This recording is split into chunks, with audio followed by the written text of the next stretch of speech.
Welcome back, ladies and gentlemen, to Heroes CCL. My name is Bahamut, and I'm joined by Grubby and Justin for our Season 3, Week 1, Day 1 of, well, Season 3, and I'm so excited. I literally slept like 4 hours last night because I just kept waking up thinking about how excited I was about Heroes CCL. And Grubby, how are you feeling? How excited are you for today's matches?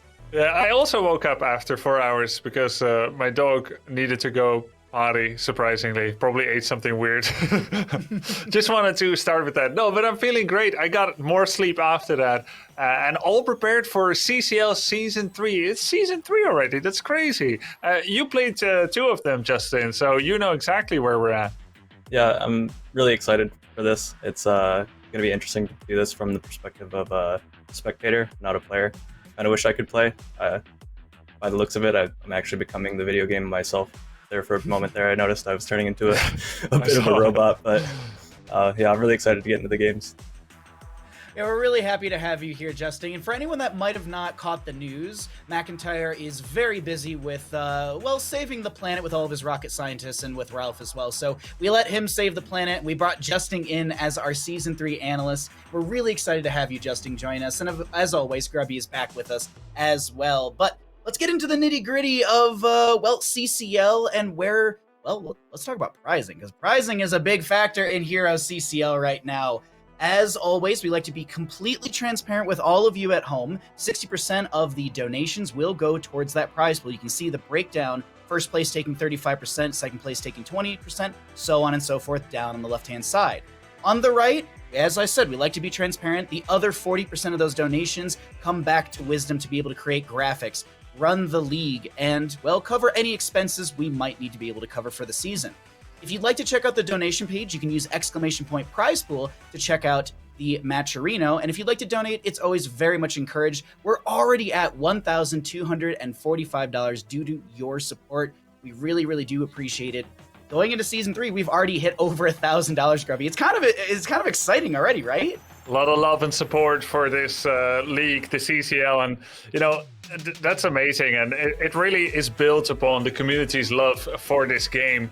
And at this time, I also want to quickly introduce, basically, for those that may be new to Heroes of the Storm or CCL, Wisdom is or I know you can explain this a lot better, Bahamut, but you've got a lot more to talk about. Wisdom is the one that owns and is the leader of the Heroes CCL. It started as a community initiative shared with a shared love for games and for Heroes of the Storm. It was like grassroots small league. And since they've grown a lot, and now they are one of the premier tournaments, in my opinion, the premier tournament for Heroes of the Storm, with global attendance, Europeans, Americans, and every now and then a Korean player as well. The best players in the world competing in Heroes of the Storm over 2 months with a very epic, exciting finale. And I know we'll get to that later, but I just wanted to let you guys know what's going on here. And Bahamut and I have been casting this. Justin is new. He's been playing this. He's performed very well in his team. And we're going to be seeing which of the 8 teams are going to be doing the best in the league coming forward in the next 2 months. And it's every weekend pretty much, with some exceptions. So let's go to the next phase. Well, you perfectly pulled us into this, Grubby. We have our standings. Now, right now, everything is zeros across the board. Obviously, we haven't had any games yet. After the games we have this weekend, we'll see some 1s and 0s, and we'll start to see this a gap form, per se, or we'll start to see who's the cream of the crop. And I'm going to go ahead and just, Justin, let's just jump ahead. In your mind, in week number 3, who do you think is going to be sitting around that number 1 slot? I think WildHeart is going to be a contender for sure. I think in the early season, they're going to perform a little bit better than some of the other teams, maybe. I think Chili Mountain is also a scary team at the beginning of the season. I think you sort of have this dynamic where you have some teams that are more playing to grow and some teams that are more playing to sort of come out the gate swinging with more veteran players. And so I think 30K, Chili Mountain, and WildHeart would probably be my top out the gate swinging teams to expect a lot from in these first couple weeks. All right, ladies and gentlemen, you heard it here first. Justin is saying that WildHeart is going to win Heroes CCL Season 3. We'll see if that prediction is going to be true at the end, but let's talk about today's matches. We've talked about a lot of kind of surface information for CCL. Let's get into what we're going to be seeing today on this HeroesHearth channel. Our first best of 5 will be WildHeart Esports versus Chili Mountain, and then we'll wrap up today with our second best of 5, Simplicity versus Diamond Hands. Grubby, what's the match or the team that you're just like, I'm excited to see what's going to happen with this team or this match? Yeah, first of all, Simplicity, they won 2 of the previous CCLs, and they now have Mene, and I think that's really exciting because he's an HGC pro from way back when Blizzard was holding the esports tournaments for Heroes of the Storm, and he's finally back. He's kind of been on the fence. And then Chili Mountain looks like they have a really scary roster, keeping 4 of their core and then also getting SMX, again, HGC Pro. And I think there's a lot of value in that experience. And then finally, Storm. They may have lost Kepi, who was a very impressive Korean ranged damage dealer, but they've gained Rutso, one of the best from Europe. So that's really exciting as well. These are the 3 teams that I'm excited about: Chili Mountain, Simplicity, and Storm. But I always leave the door open for any of the others to come out and impress.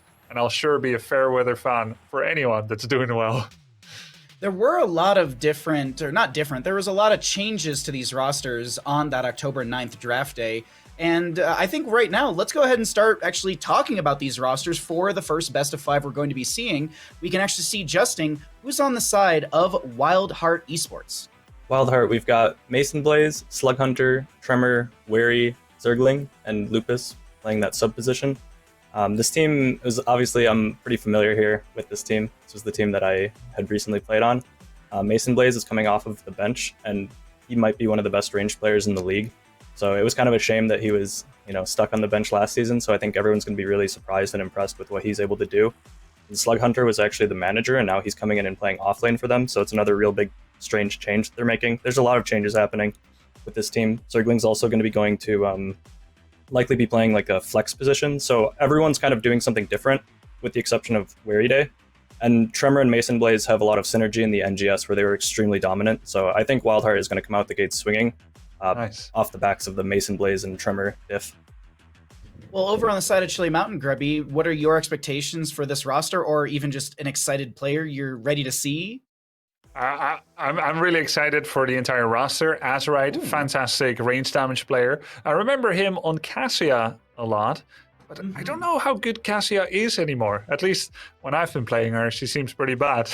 I wonder whether he's still looking at her or has been specializing in some different picks, but he's a phenomenal player. And then the inclusion of SMX, as previously mentioned, is very exciting. SMX was one of the best heal players in the world when he was on Team Fnatic in HCC a few years back. And to see him back here and eager to play in the CCL is just terribly exciting.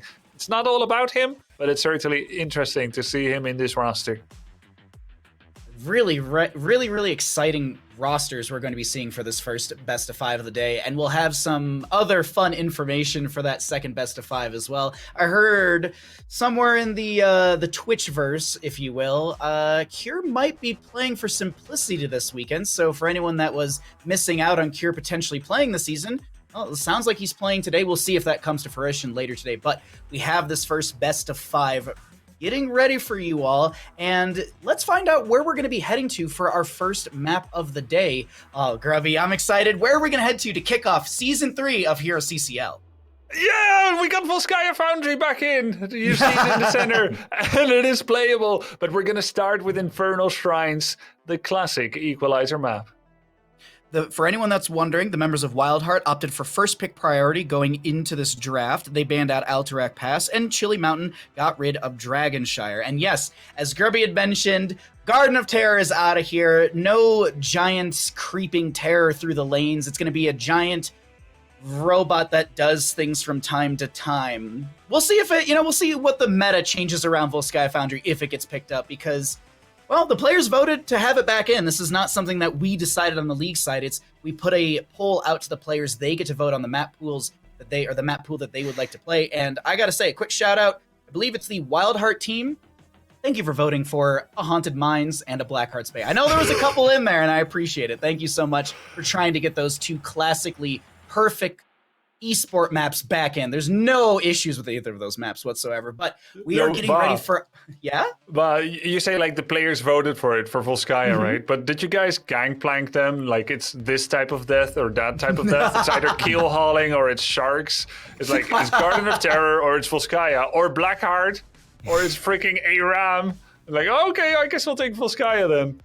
Who wouldn't love to see a map 5 Silver City? I mean, you know, no draft, just all chaos. I love it. I love it. I'm sure there's a lot of people that absolutely love that. But we are here ready to go into Infernal Shrines. Let's dig into this draft a little bit. Justin, we have you in here and you played with WildHeart, drafted with WildHeart. What are your expectations maybe for this team coming into this Infernal Shrines draft? So I know that WildHeart is going to have a pretty different draft style from what we had previously. Circling's going to be in charge of that from what I'm aware of. I'm going to expect a lot of priority on a map like this onto something like Lunara, Diablo, just in general. I think Mephisto is obviously a really strong priority pick on Infernal Shrines. I'm not sure if they're going to prioritize it too early in the draft, but also getting Slug onto something that he's comfortable with, Slug Hunter, because he's going to be playing the offlane and he's kind of new to that position, I think will be something that's going to be pretty important. So I wouldn't be surprised to see them pick just something pretty standard like a support ranged or support offlane in the 1-2, unless they have some crazy priority on something. I do like the Hogger band. Dahaka has had so much priority lately. Has it been the same for you, Grubby? Have you seen a ton of Dahaka lately? Because I feel like I can't turn my head without seeing that man. Yeah, not nearly enough. Like the moment I saw the balance patch changes, I feel like I had the presence of mind to realize that he's completely busted. He was already good and then he got buffed in a number of ways. Oh, But yeah. because he's fairly boring to play, like a soak machine janitor kind of creature, with the occasional hit drag tongue and mostly misses for the average mortal, I don't think we've seen him enough on ladder, but I've still heavily banned it in all of my games because of how strong he is and how he can create a map pressure on the side lane. To hear that he is so prioritized in pro play, along with Stukov and Junkrat, 3 of the most broken characters right now, not a surprise at all, Bahamut and Justin. I'm liking how things are unfolding right now. There's that Lunara, as Justin was mentioning, and you kind of made the joke about, being a janitor, and we got Leoric into the mix as well for the side of Chili Mountain. I'm liking the setup we could see here from Chili Mountain with that Entomb. There's a possible March of the Black King, but to round things out, you've already got this defensive Junkrat. I mean, you can play him aggressive, but here comes a Blaze and an Anduin, and Justin, I kind of like this play from WildHeart. It's like we're not really showing. It's like back in the day when you used to draft Arthas. It's like, ooh, is the Blaze the main tank? Is he the off lane? Like it's your decision as we go into this ban phase.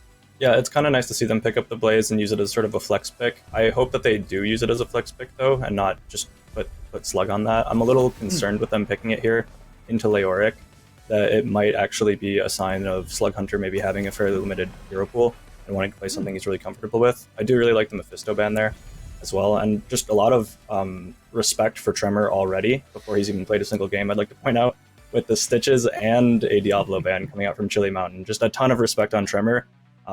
If you haven't seen Tremor play, you guys will all be in for a bit of a treat this season. I think he's really going to perform well, I expect. If memory serves me correct, back from our free agent tournament, Tremor played Stitches on Tomb of the Spider Queen and had like, if we were to put a number to it, was like 80% accuracy on hooks, like throughout a 20-minute game. So that's crazy. It was like a homing missile. Like Tremor knew exactly where to throw out the hook every single time. But I want to get your thoughts here, Grubby. As the draft unfolds, we got this Brightwing Tyrael. Yeah. Let's see. I guess drafting too heavy CC on your main tank is not so useful when you're into Anduin. I feel like this is why we see Tyrael coming out. And I feel like Tyrael has a pretty good matchup into Garrosh. His mobility, his teleportation, and his saving allies. And he is safer into something like Garrosh. I like it quite a bit. It is definitely a technical pick though.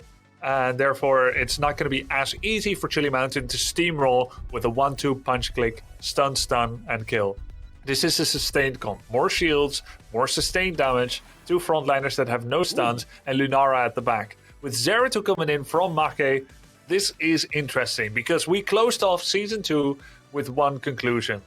Don't play Zeratul unless your name is Cure. Everyone else didn't look that good. What do you think, Justin? Azerite, if he's the one who's playing it, I think is a very flexible player, and I think he's a really well-rounded player. I think he could definitely step into the shoes and play the Zeratul pretty well. Overall, I think Chili Mountain's comp is looking very scary. Both comps are different, and they have very different roles in the game. They both have different things that they want to play. I don't think either team just won out in the draft, but I think WildHeart needs to focus more on playing just the shrines and playing to win the shrines, and Chili Mountain needs to focus on kind of splitting the map and keeping things split up and hectic. Well, before we load into this game, Justin, it kind of sounds like you're calling for a WildHeart win. I got to get a little prediction out of you because I like to tease you both to constantly. make you choose between one side or the other. So, Justin, loading on into this map, what do you think? Who do you hard lean into to win this one, or at least maybe lean into to win? I actually think Chili Mountain's draft overall is slightly better. I think that they have the tools to kind of play the map better, and also Vala and Junkrat are very squishy, and I think that Azerite might be able to kind of sneak into the backline and create a lot of threat on Vala and Junkrat. And also their comp is just kind of light on damage, and it's kind of difficult for their range to really step into the shrine. So I think if Chili Mountain gets baited into fighting on the shrines, which is possible, then they'll probably lose. But if Chili Mountain is able to kind of split the map and play for flanks and stuff like this, and just split the map up, I think they can win. Alrighty, well, thank you, Justin, for the breakdown. We'll see you after map number 1, Infernal Shrines. And we are going to jump right on into this, ladies and gentlemen. We are here. Map number 1, Season 3 of HeroesCCL has arrived. And we're going to kick things off with WildHeart in the blue, Mason Blaze on the Vala, Zergling playing the Junkrat, Weary Day on the Anduin, Tremor on that Garrosh, and Blaze to be played by Slug Hunter. Over in the red, we got our Chili Mountain crew. We're looking at Make on the Lunara, Azerite on the Zeratul, Burgult on the Tyrael, Max Passion on that Leoric, and we will be seeing SMX or Smexy, if I'm not mistaken, on that right wing. Grubby, we've let you stew for a few minutes here. I know the pot of chili is ready, but we need your breakdown on who is going to win this game, or maybe even just who's got the advantage on Infernal Shrines. Wait, did my wife post that to Instagram? How did you know we just made a pot of chili? I had this intuition. I was sitting there, I was writing down WildHeart to win this one. I was like, Grubby's gonna have chili today. Except I think when you say chili, being an American person, you mean like beans and sauce, right? And I actually mean like hot sauce from like habanero pepper. Ooh, no, I'll take that one. I'll take that one instead, please. But normally chili is beans and sauce, right? In US? Yeah, bean sauce, meat. Meat. You got some vegetables in there. Okay.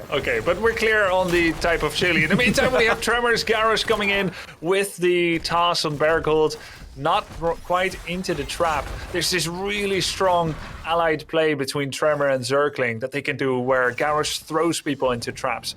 Very, very powerful when you can get it right.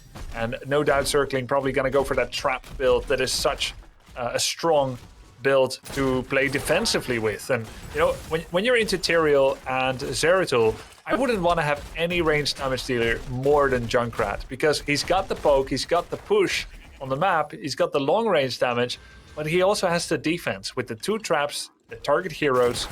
And it's so safe when Zeratul gets an auto attack on you to just stand next to the trap and say, go ahead, Vorpal Blade towards me. I've got a trap under me. And which other range damage dealer feels that safe? Certainly not Vala or Hanzo. So that's what I like about WildHeart's draft. I like there's more.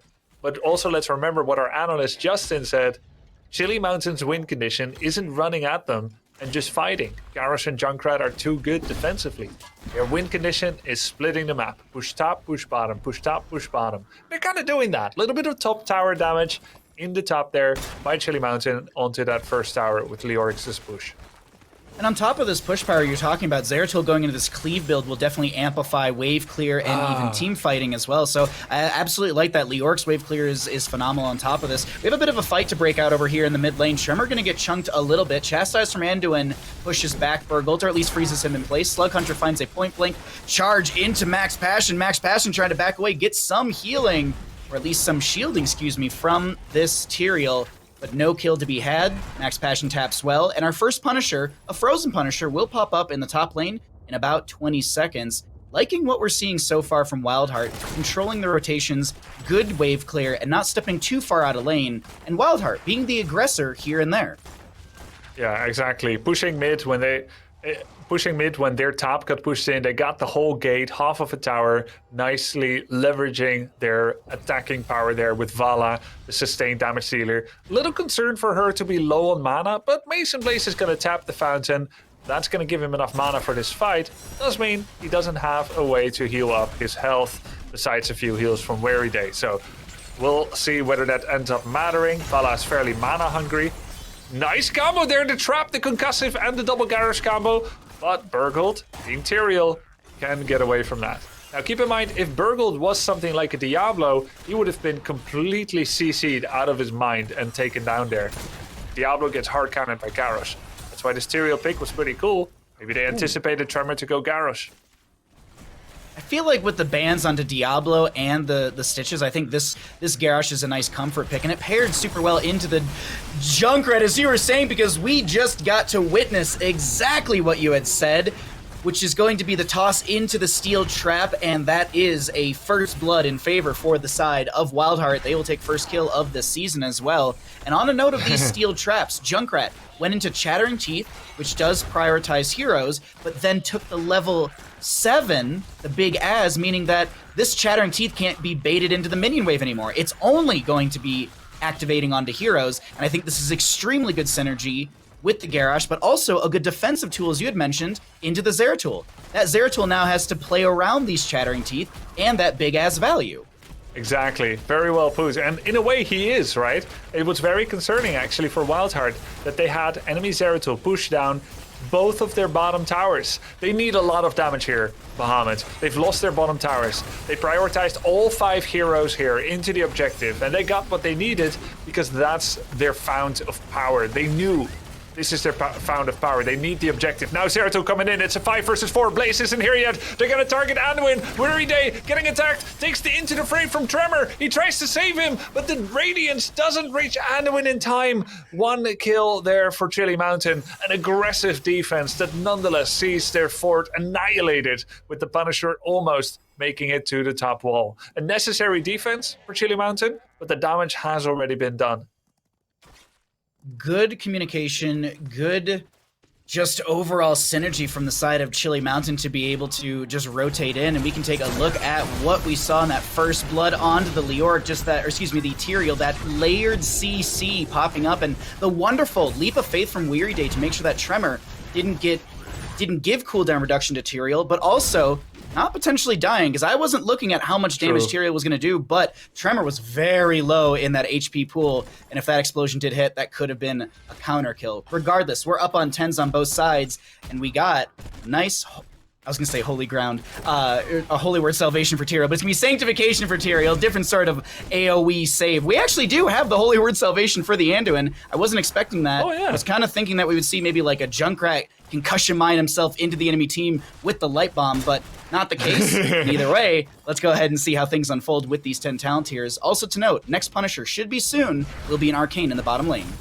Okay, that will be a crazy play. Definitely very risky. Kind of reminds me of Beta Falstad, who had Aerial Blitzkrieg, a squishy ranged assassin that was designed to go... No, Aerial Blitzkrieg. Oh! It was designed to go in the center of enemy heroes and then do a kind of charged damage stun effect.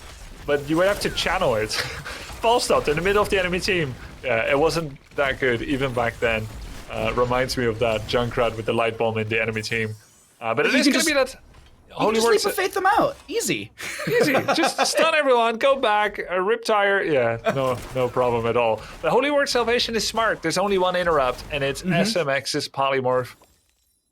And that means Brightwing has to step into that polymorph range, which then Garrosh is a threat, Vala is a threat, Jet Propulsion from Blaze is a threat. So I really actually like this pickup on the Holy Word Salvation. Good read from the side of WildHeart, and a little Sentinel Wisp to be able to scout out for the friendly team. That Sentinel Wisp at level 1 for Lunara, it sees basically in the position it's in, it sees into mid lane and then into bottom lane rotation as well through that bottom shrine. It's a very good scouting tool if you're not taking it when you play Lunara. As long as you're microing your Wisp well, you can provide so much key information for a friendly team.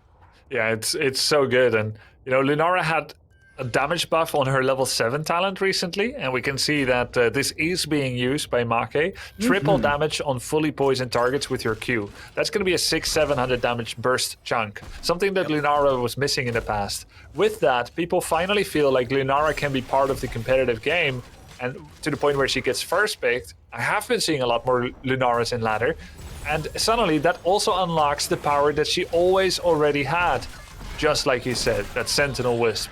It's so good, and any MOBA player that comes from another game that looks at HoTS and thinks, where are all the vision wards? Well, we don't have those. We don't have items, but we've got Lunara. We've got you. Go with Lunara, get that Sentinel Wisp, and it's exactly what you would want to scout the jungle. Meantime, Azerite again pushing that side lane, exactly what Justin said Chili Mountain's win condition was. They've taken down the top fort before the objective is even captured, Bahamut.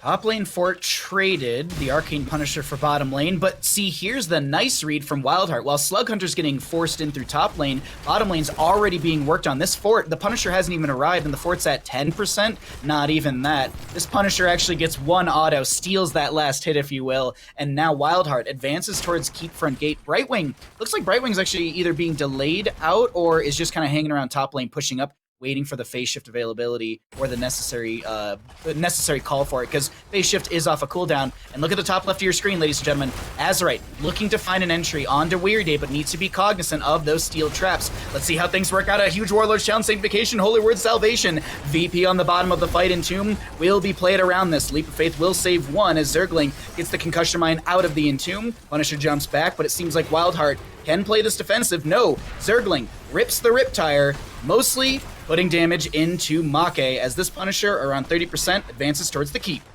This was very well done by WildHeart. They absorbed the Void Prison. Yes, the Polymorph actually interrupted the Holy Word Salvation, but there was a second layer of defense. It was the bunker, and incredibly, everyone is full life. Zeratul, with the cleave build, can't exactly delete any one person by himself. It's a team fight build. There was just no follow-up that was really relevant. It was an outplay by WildHeart. The Sanctification was at the same time as Void Prison. Therefore, it was also not the best synergy by Chili Mountain. Have to be a little critical here. You do not need Sanctification while the enemy team is Void Prisoned. They made that play. This is a difficult composition to play. And although the side pushing has been decent, this was our first look at the combo of Zeratul. Now, this was a pre-16 Zeratul. He's going to do a lot more damage with CDR on his cleave at level 16. But is that going to be enough if they can't get the synergy right? Question mark. That is one of the biggest factors in all of this. You can land a VP, but if you have Diablo in your team and you're not landing the Apocalypse follow-up, then Zeratul can't get that just sustained burst that he's expecting to be able to put out into the enemy side. So we'll have to see if the communication is on point or just the shot calling is going to be there for Chili Mountain, because WildHeart, while it is 1-1 and it's 15 up on both sides, WildHeart does have the advantage with the consistent catapult pressure through the bottom lane into Chili Mountain. And the next Punisher, it's going to be in the top lane, Grubby. It's a Mortar Punisher, which means WildHeart can play this next objective phase really, really slow and let catapults constantly threat bottom. And then that puts a pressure onto Chili Mountain, and then they have to respond. But right now, the response is mid lane, and Max Passion is going to go down. Really good gank. Yeah, really nice. Just before he could even press E. That's insane. Like, he was just looking at Blaze, and then the stun actually allowed Garrus to gap close, use his double stun, then the route from Anduin if necessary, and a kill was made. And, you know, Leoric comes back early, but this still puts, what, 20% damage on the mid forward? And WildHeart, you know, they only have one question to answer. How could we lose by side pressure until our next Punisher? And when we go for the Punisher, how much are we willing to sacrifice on the Bottom. map? Bottom. Brightwing. Oh, Sorry. Brightwing. Yeah. There was the constant rotation onto Smexy here, who does get the blink heal away onto Zeratul. And speaking of Zeratul, here we are, Grubby. We've that level 16 Void Slash. Great jukes. He's still got it, Pepe Hands. SMX. A little Cecil steer in chat, I hope. You know, that little our new mascot, by the way, Cecil. We got a little steer emote, but that doesn't matter. What matters is the Holy Word Salvation that's going to be able to save Zergling. The bunker comes down as well. Warlord's Challenge was used defensively, and Make gets hit with a steel trap. Leoric is flanking, but it looks like Leoric will leave and rotate back to the top lane as the objective faces up here. That was pretty hairy for Zergling. Good call from Weary Day on the Holy Word Salvation utilization. Yep, they used everything, and now we get to an interesting situation where there's the option for Chili Mountain to initiate another fight without Void Prison, just with Sanctification, and with Tyrio's level 13, Sword of Justice. Didn't go for the Holy Ground, just a lot of teleportation.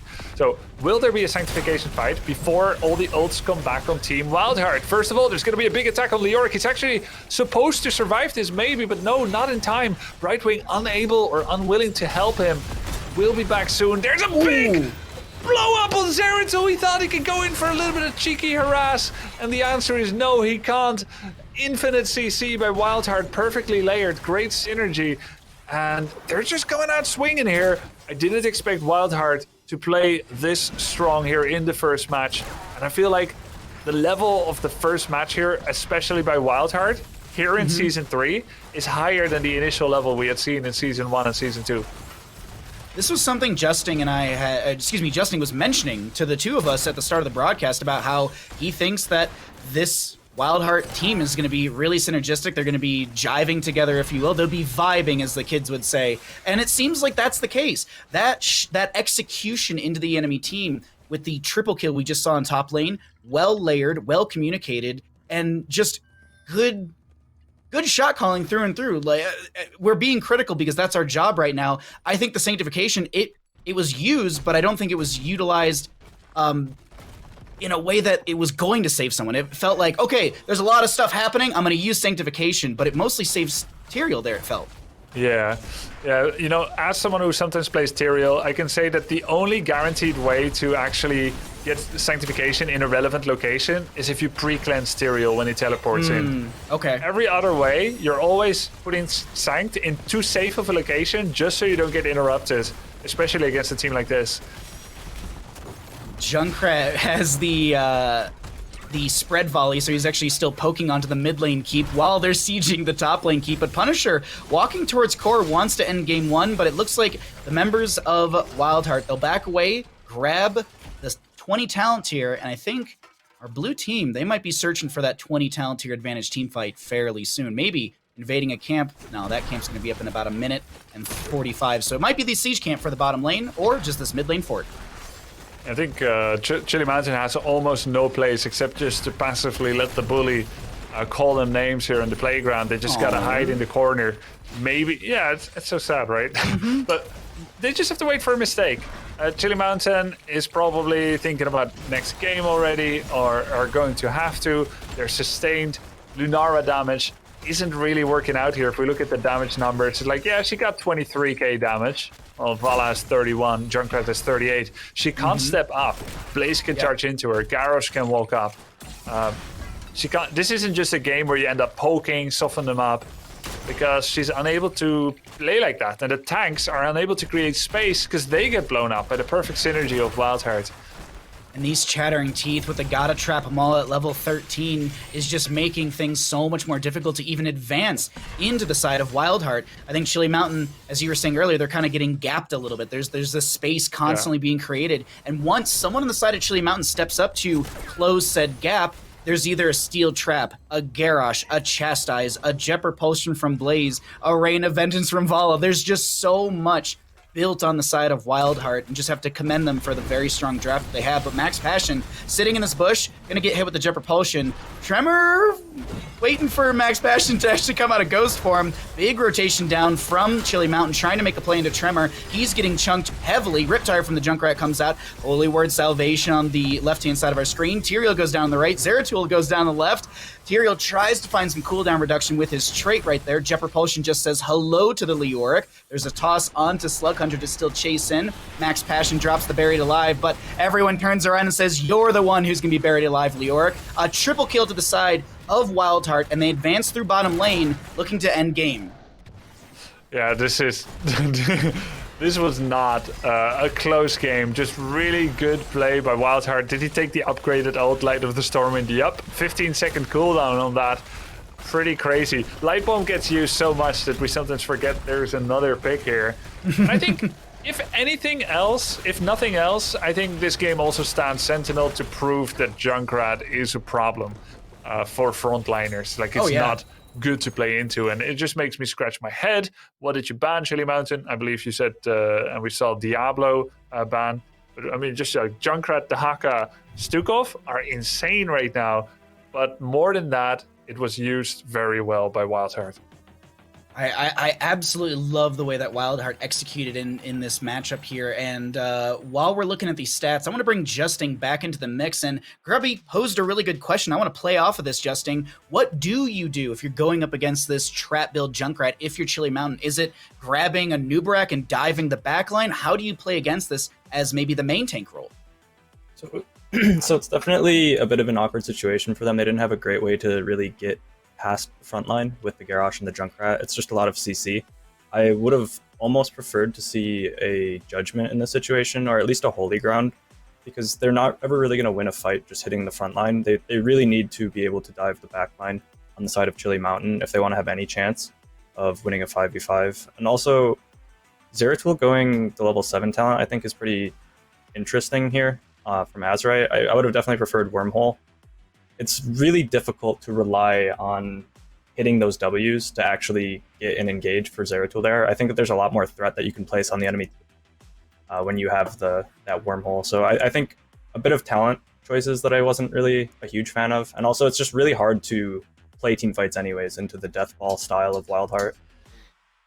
Okay. So draft-wise, what do you do getting ready for game number 2 here? Do you go a super dive heavy composition? You look for like a Leoric or something like this, as we're actually looking at a toss from Garrosh right now, setting up that initial kill in the early game into the Tyrael. So like, what do you do on the side of Chili Mountain, Justin? I want to get your thoughts as we're getting ready for our next map.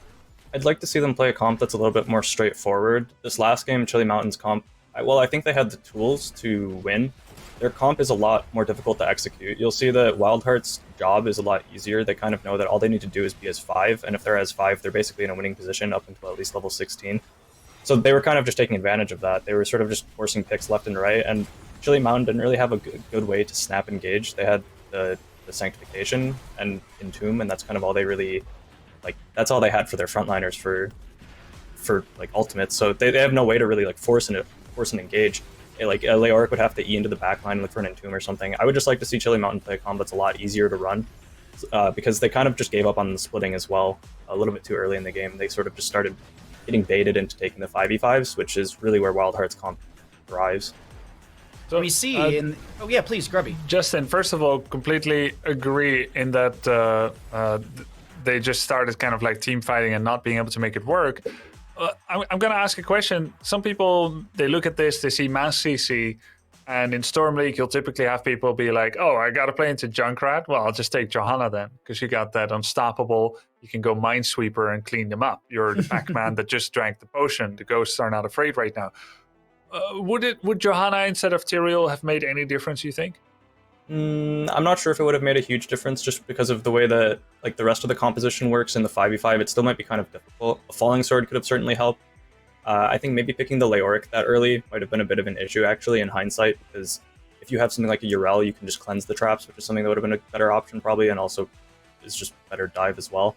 Leoric maybe needed to just sort of for his team to win. I think that might have actually been the best strategy, is for Leoric to kind of just go in, eat the traps, probably die, but then with those cooldowns being used, the rest of the team needs to just kind of force. But it's just a lot harder to play a composition where you're the one that has to dive, especially when the team of WildHeart has so many save tools, with the Anduin ultimate, the bunker, the pull, all these things, just really hard to play into. Yeah, you actually mentioned Urel, and I was like, oh yeah, she does have about 13 different ways to self-cleanse herself, so yeah, that would actually been a great way to just go Minesweeper. And I like the Joanna idea. I'll have to take that into my own games if I do have to go up against the Steel Trap Junkrats, constantly just throwing out all of those chattering teeth. It's really, really good things that I'm learning from my own games. Excited to see what could happen here in our map number 2, as we're still getting players into lobby for this one, but at map 1, it was a really good kickoff, and Justin, you had said it before, and I want to kind of talk about this a little bit further. This WildHeart composition and WildHeart crew, they're having a good time together. It seems like the synergy is already here in week number 1. Yeah, they're clicking really well, and they've had some practice playing over in the NGS with Mason Blaze and Tremor and Zergling as well, I think. So they've got a lot of synergy. They've been playing together for quite a while. I know they're having a lot of fun right now. They're kind of owning in scrims, I've heard from rumors and whatnot. So they're having a blast. They're having the time of their lives. Like, I think they're in a bit of a honeymoon phase though, so I wouldn't say that WildHeart right now is entirely indicative going forward that they're going to be this dominant, but I'm definitely expecting them to kind of continue to just be kind of monsters at the start of the season at least. Well, that game 1 was definitely a strong showing for them, but I'm not counting Chili Mountain up by any means. That could have just been a nice little warm-up game, and they can reel things back in for map number 2. Grubby as well. I mean, we always talk about this in previous seasons, but, it never hurts to kind of still bring up the topic. What do you do in the mindset of Chili Mountain? You are both very seasoned competitors in multiple different video games, I'm sure, but Grubby, what do you do? Let's say, you accidentally send your army a little too early and you lose game 1.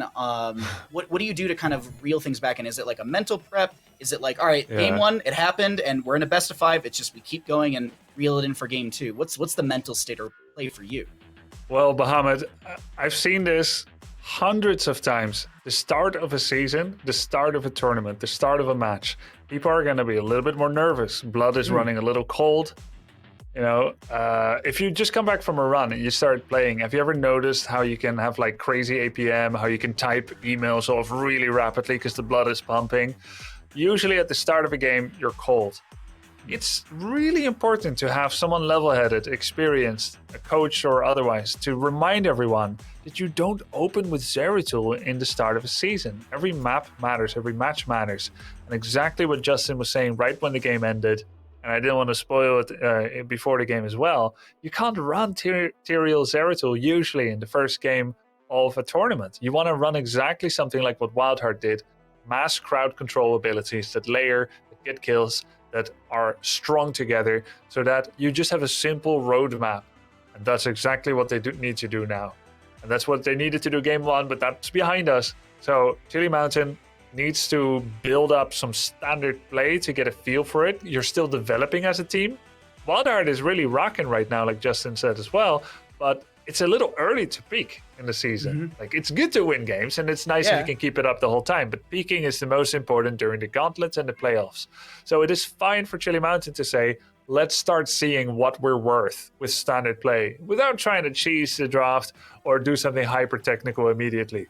Usually, if you're 2-2 in score in a best of 5, and you've got a good feeling for yourself and the enemy team, that's where you bring out special tech. People are a little worried, a little tired already from the match, and then you bring in something surprising when you know you've got the feeling on the pulse how that's gonna work out.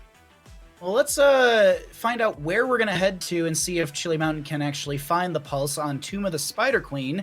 This is going to be the members of Chili Mountain opting for first pick priority as the losing side, meaning that WildHeart has chosen this Tomb map. Good rotations, another standard, if you will.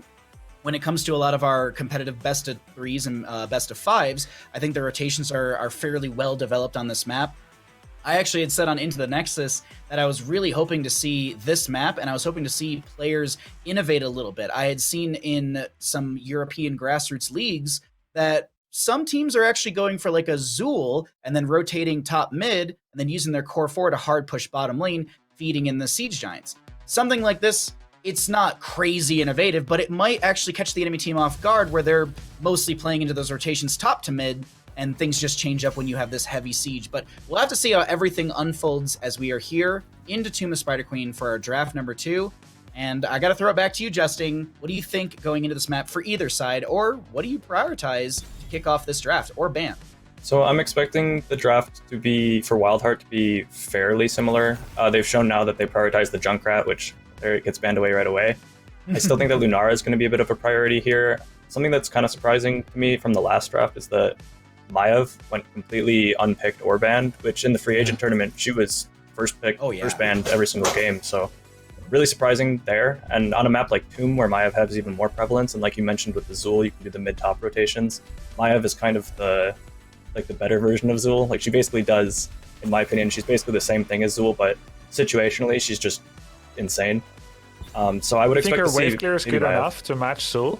Yeah, Maiev, yeah. You have to throw your E out, and you have to time it so that the E goes like in and out of all the minions. So it's less safe, but you have to just use your E, and then if you W and Q from the side, you can kind of hit all the minions. But in general, I think they're kind of like replacements for each other. So I'd expect to see maybe some Maiev. And then also Tremor is really well versed on the Stitches, so I wouldn't be surprised to see Stitches on this map again from WildHeart. I would hope to see Stitches. I love the large lad, and he's hungry for regeneration globes and wins, so that could be a priority, as if memory serves me correct, Chili Mountain banned out Stitches in the second round of bans, where there's actually no ban onto Stukov. This is, wow, a target ban into Max Passion's Chen. Yep. And Chen knows Max Passion knows all the Chen abuse. Like, if you're in the wrong spot at the wrong time, he's gonna turn on Wandering Cake and perma-stun you for like 10 seconds into the corner of a wall.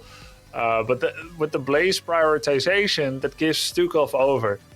There's just a few really strong heroes right now. Dahaka, Stukov, Junkrat, Lunara, Maiev. Maybe these 5 are some of the best. And then to see Chen come out and absorb a ban, and that same team gets the Stukov, that's pretty big. I feel like WildHeart is off to a good start. It's interesting. It's interesting to see the Blaze priority here. I think they might be potentially looking to choke Slug Hunter out of the offlane pool. I'm not sure how versed he is on Urel, so I wouldn't be surprised to see either a Tremor ban or an offlane ban from Chili Mountain. And I do really like to see the Tyrande come out.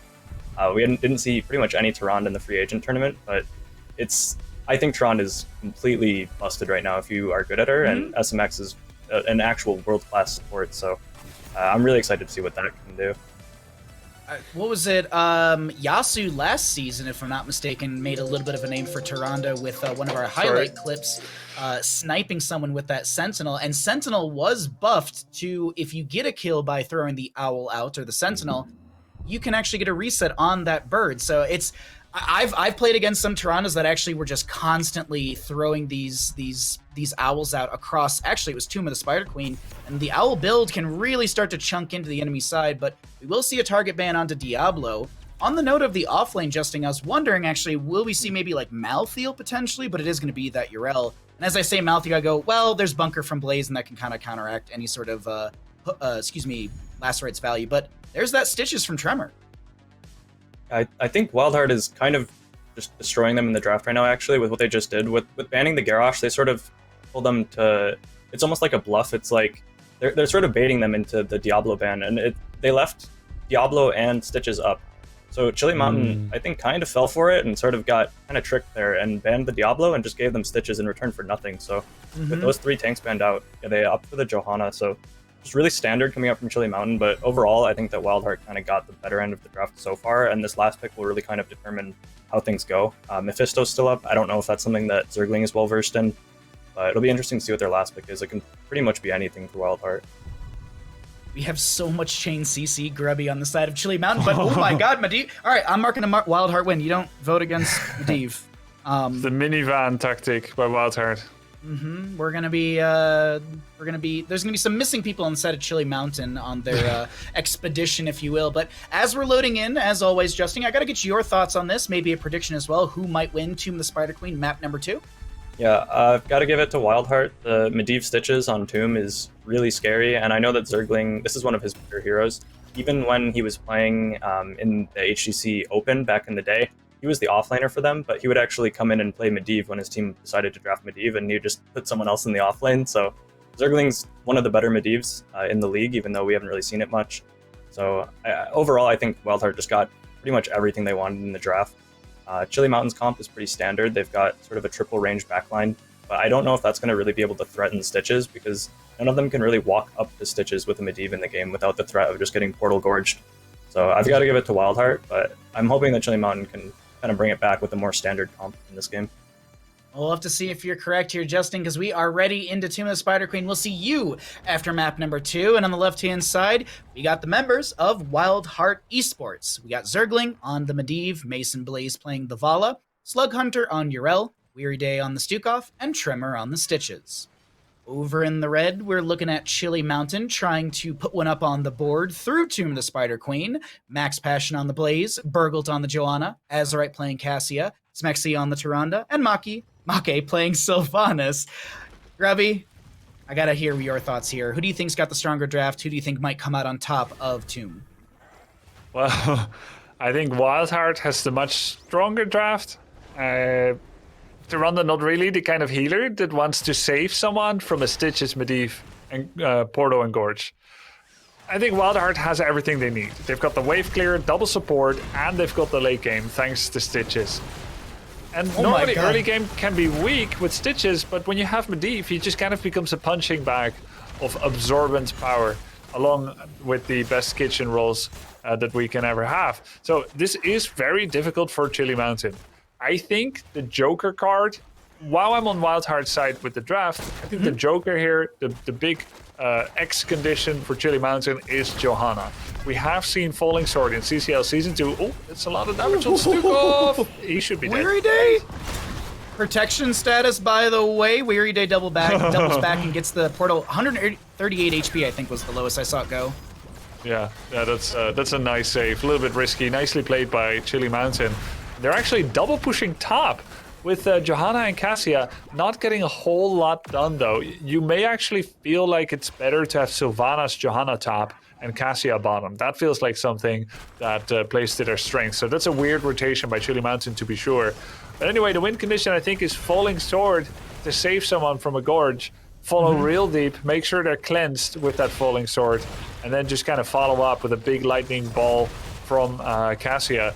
That is if she's not going for the Valkyrie, which could try to pull Stitches back out before he takes the portal. That's also a play. So I do think Chili Mountain has tools, and it's much better than for game one. Do you... I'm just trying to double check with you here really quickly. The Johanna was picked in the last 2 slots, right? It was Cassia Johanna the last 2 for Chili Mountain? Because Stitches was picked before all of that, and I'm wondering... Is there a consideration maybe you go into a Nubrak instead of Johanna? Because if you throw the cocoon onto Stitches, he spits out the Gorge target, and I feel like that could be a counteractive, or a nice counter into this kidnap composition that we're seeing from the side of WildHeart. Or do you think just the Johanna's such a stronger tool? As we are going to have a little bit of a pause here, we're going to figure out what that issue is in just a second. But this actually gives us... hey, is that bugged? That silent circle is not going away. Wait, is that intended? Yeah. It's been in the game for 10 years. Oh, okay, cool. Now they have a bit of lag. But yeah, like you just mentioned, right? The a Nubarak. And I think a Nubarak into Stitches is a classical counter. And as someone who plays a lot of Anubarak, is one of my most played. Here's where I think the issue is. I'm glad you asked the question. Anubarak does less well in Moss Bruiser versus Moss Bruiser. He has a low health pool, and he has a short period of time where he has a big shield and a lot of stuns. He's got so many stuns. Throw charge, impale, he's got cocoon. But within those stun periods, something needs to happen. Someone needs to get bursted. And while Tyrande, Cassia, Sylvanas certainly can do that, Medivh prevents that. So into Moss, into like Uther Medivh second support protection, and into a bruisery comp, which this is, Stitches Urel, it can be hard for Anubarak to be relevant within that 5-second period where he's trying to do his thing. And then he gets crushed. And I think that's the issue for Anubarak potentially, or at least they're thinking. I like that a lot. I've been starting to play a little bit more Anubarak in my own game, so I'm trying to also figure out the nuances of when should I be playing Anubarak, because it is, you're very right. Like at level 20, you can pick up Rewind, you have 4 sets of CC into someone. As long as you have someone like a friendly Kerrigan, Zeratul, Vala, Cassie, someone to dive in, Greymane even, to then get the burst damage, then it works out. But I agree with you. With Medivh, it kind of just is like, well, protection status, by the way, Force of Will mitigates a lot of what you just did. So it's a very good point, and I was just mostly looking at, like, how do you counteract the Stitches? But we'll have to see if this Falling Sword, if everything's going to work out for the side of Chili Mountain as the game progresses. We're 0-0 in kills. We've got our rotations between both sides, but the big note, when it at least comes to rotations, is WildHeart has enough for a Webweaver, and Chili Mountain just got enough. The difference between all of this, WildHeart only needs to turn in 3 gems, and that could be a turn-in just from Stukov. Yeah, or Urel, who's picking up 3 now. It's literally like the easiest thing in the world to get 3 gems anywhere. There's Stitches. Owl will miss. And there's the turn-in for WildHeart. And I think the thing I love the most so far that happened in this game is, like, every player can cap Siege Camp. But how many players in Storm League use Siege Camp? And WildHeart did that. They stood there with their silencing arm, and the Siege Camp did a lot. They got a lot of damage bot. Now they've got the turn in. Urel's already pushing it. Chili Mountain, for some reason, is 5-manning because they want their Bruiser Camp to beat the enemy Bruiser Camp, and they want to take care of this fast. Now their Bruiser buys a bit of space. Now Chili Mountain is allowed to split up and deal with top and bottom, but they haven't yet. Urel is hard pushing bottom forward. It's like they gave it up. They're trying to all-in someone that has Force of Will. There's a massive arcane explosion that dealt damage on multiple people. Mason Blaze going for the kill. And first blood happens in a 4 versus 5. Disastrous, though not entirely unexpected for Chili Mountain. I want to say that Medivh got like 10 plus stacks during that engagement. I was watching his stacking because everyone on the side of Chili Mountain kept clumping up around that Bruiser Camp to get the available spell armor, but everyone, Zergling was like, ooh, yes, clump up for me, please. I can get all my stacks, and we're sitting at 36 stacks on this Medivh. That's a big factor because once he finishes those stacks, we can see a lot more aggressive Medivh play. He only needs 2 more. We'll see if he, yeah, there it is. It's all done. So it's time to int Zergling, time to, just dive into the enemy team's face. But I think this just allows WildHeart to play even more aggressive because they're not worried about having to restack Zergling if he does fall. He barely missed a Q in so many consecutive shots. Circling is doing some serious damage. I'm going to check it out. 15,000. That puts him on equal footing to Sylvanas. Really impressive. And WildHeart is just running away with it again. The levels may not look like it yet. And Chili Mountain is coming in for the 5 versus 5. I gotta talk about with the flank. There was a really, really good tech from Slug Hunter with the read into Max Passion with the Righteous Hammer to deny the Jet Propulsion. Huge hook from Tremor will connect, but there's a Jet Propulsion to get Blaze away. Seems like Chili Mountain, they're gonna be poked down here, but respectfully will back away, not trying to stagger out a death or any sort of experience to the enemy side, as WildHeart has a solid half a level lead here, Grubby. Yep, and they're looking to take down forts. I think more than levels even, buildings matter. More than kills, buildings matter. Again, you know, I have a lot of pent-up frustration from Storm League, okay? Oh, no. And buildings matter a lot, even a bit of damage. And they got 2 forts. There's the leyline seal to stop Johanna from doing a bit of protection, trying to get that shield clearing. They're trying to kill Max Passion. It was a calculated risk by Zergling to waste his ult like that in order to deal enough damage on Blaze. And I think it's totally worth it to burn all of the ults, as 25 gems were denied. It's kill after kill. There's no level 10. Urel can't use her bubble. And another kill here. So many gems were denied. In fact, Chili Mountain can't even make rent anymore. They have 22. They need to pay 24.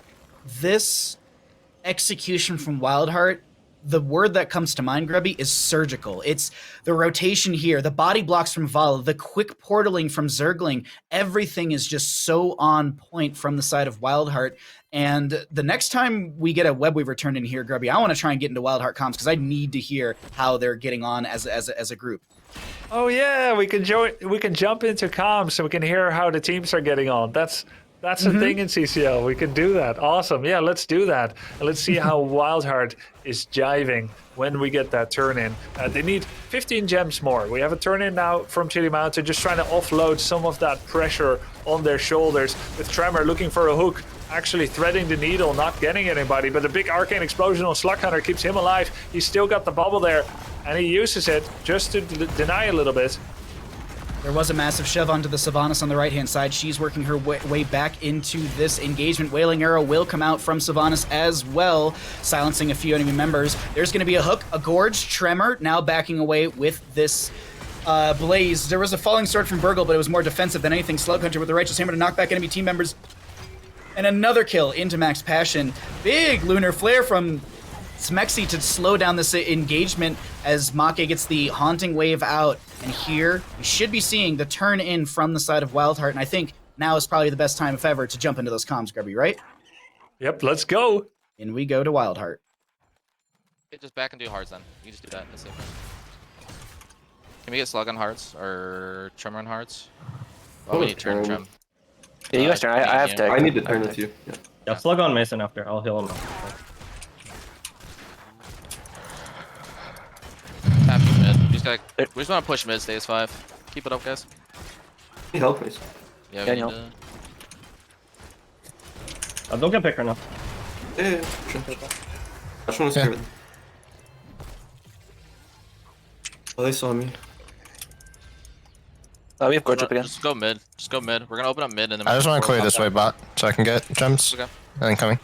Watch for my clothes. I am popping closes. For the count. He's just falling. He's We have killed. Gorge. Yeah, Yes, I we did. do. He's slowed? That's D. I don't want to eat the Joe though. It's a waste. No, that's Fine. fine. I'm just playing around We're actually side going so mid. Blaze Top can't three get now. flanks. Yeah, Maybe just go mid bot. I just want to play around side so Blaze can't get flank. We're fine right here.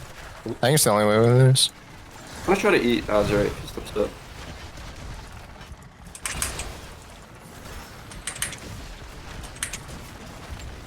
Blaze going here. It's done. Okay, Blaze still bot. Can you Azurite upside? Marker? Missed.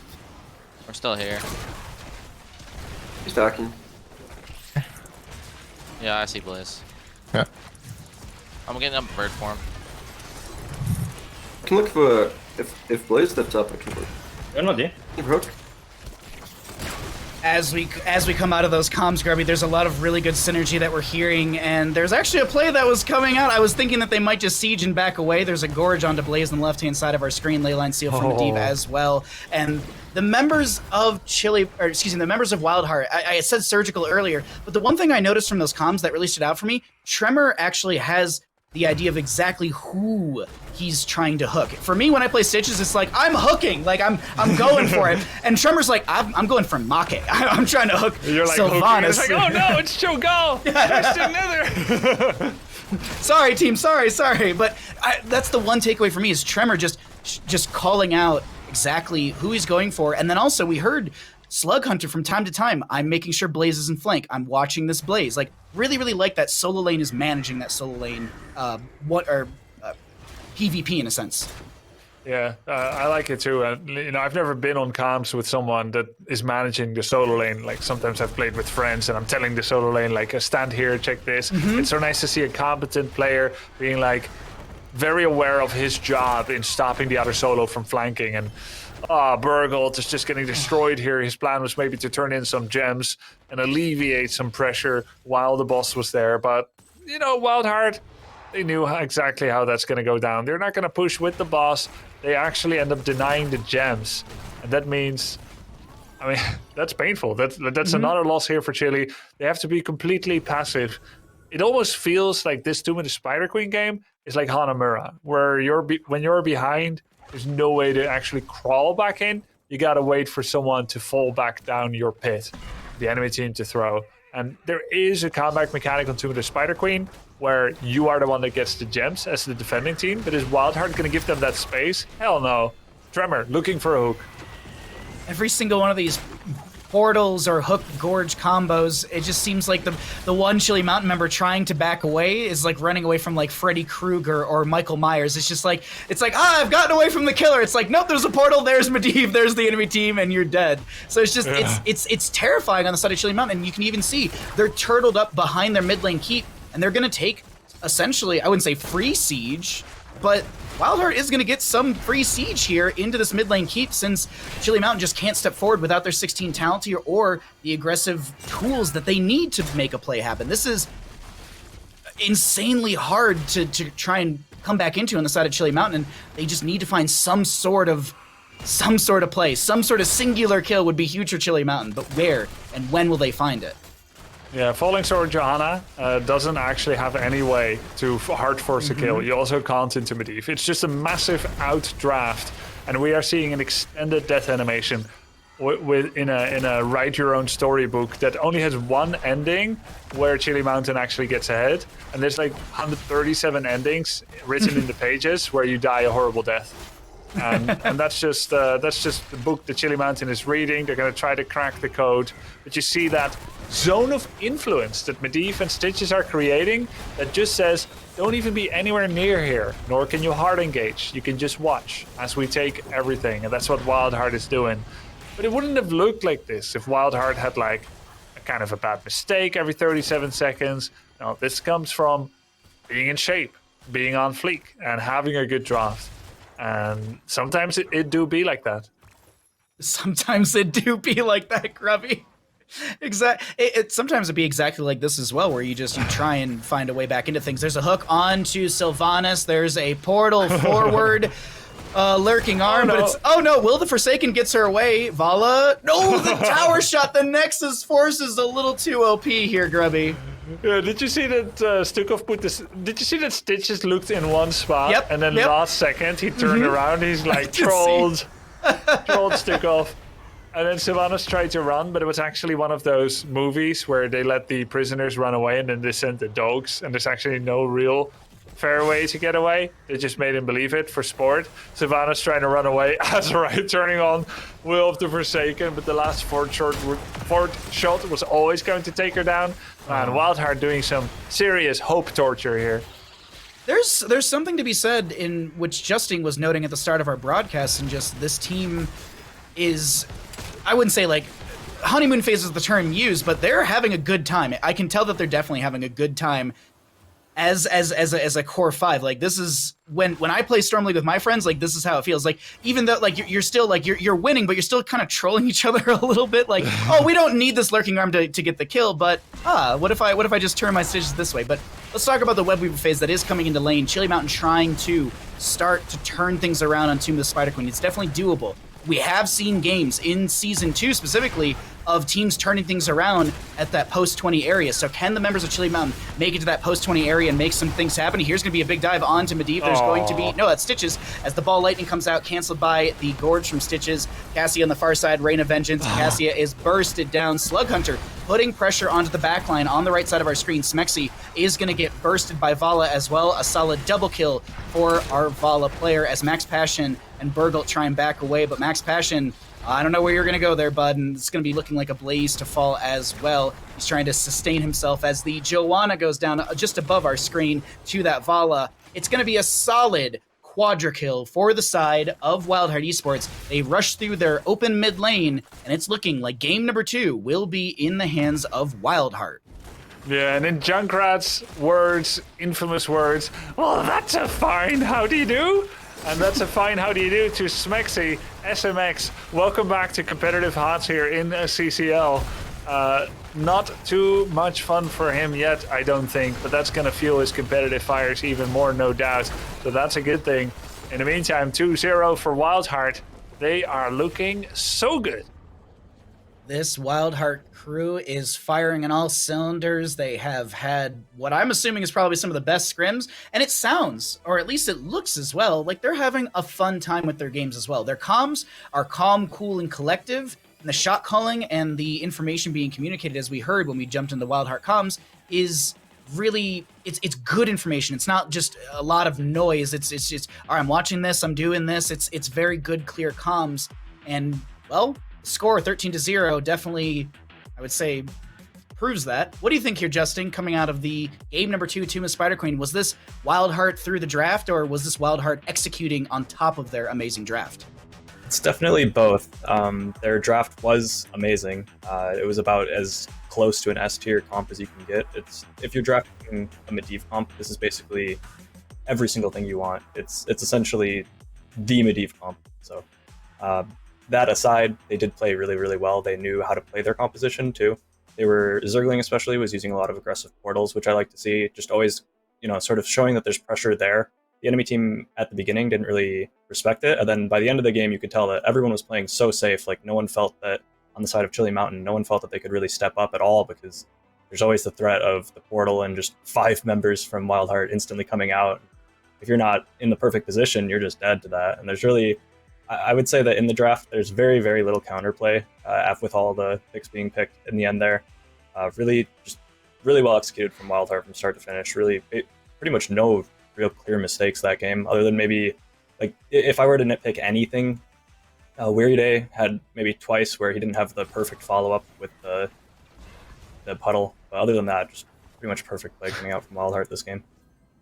And I was looking at the stats a little bit as well. Medivh had basically 211 less damage than Sylvanas on the opposing side, and it was like 37,000 and some change between the two of them. So really, really good Medivh play coming out as well. And I think in these replays as we're seeing right now, this is what I was talking about. Max Passion's just trying to get away, but it's like the horror movies. Like it's like you turn the corner, Freddy's there. You turn a different corner, Michael Myers is there. It's like please, I just want to go home. I don't want to be here anymore. But unfortunately, well, I guess fortunately for WildHeart, that is going to be a great play, a great game number 2. And these Medivh portals, the hooks from Tremor, I had talked about how good Tremor's hooks are, and I hope, Grubby, they live up to how much I hyped it up, because Tremor had such a good Stitches game. Look at this hook Gorge. Here's actually the little troll to each other where Tremor turns to the side.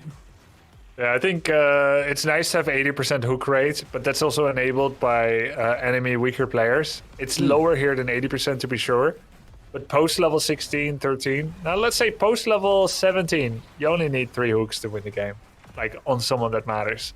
And I think that's more important, to hit them at the right time on the right person. 1, 2, or 3 times post level 18, and then the game can just end, because that carries you forward to level 20. That gives you keeps, that gives you undeniable map pressure and a point of no return. Well, I'm not sure if this series is at a point of no return. We currently sit 2-0 with WildHeart really controlling and playing this series strong and kicking off our season in a dominant fashion so far. We're going to take a little bit of a break here, let Chili Mountain cool off and hopefully kind of compose themselves, and maybe they'll be able to reel things back in map number 3, or will WildHeart close things out in a 3-0 fashion. We're going to take a small little break. In that break, I encourage you to use the command !NXT. What is this command? Well, it's Next Level Gaming. They are a Miami esports center where you, if you live in the Miami area, can actually go there on Saturday and Sunday and watch HeroesCCL. They are hosting watch parties on both days. You can go there, hang out, enjoy some HeroesCCL, and you can even play Heroes the Storm in the esports center and get a little extra experience when you play in the Next Level Gaming Esports Center. So use exclamation point NXT to get yourself more information about our wonderful sponsor. And thank you, Next Level Gaming, for joining us for HeroesCCL Season 3. As I mentioned, we're going to take a short little break, and we'll be back with map number 3. Will WildHeart close it out, or will Chili Mountain continue the series? We'll be back with HeroesCCL presented by Wisdom.